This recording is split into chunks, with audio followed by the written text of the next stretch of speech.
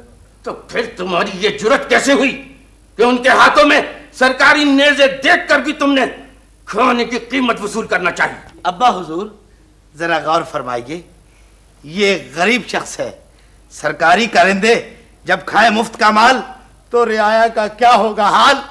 خاموش! ہم حکم دیتے ہیں کہ اس جرت نازیبا پر اس مجرم کو زندہ میں ڈال دیا جائے۔ رحم کیجیے حضور، رحم کیجیے حضور والا، رحم کیجیے حضور والا۔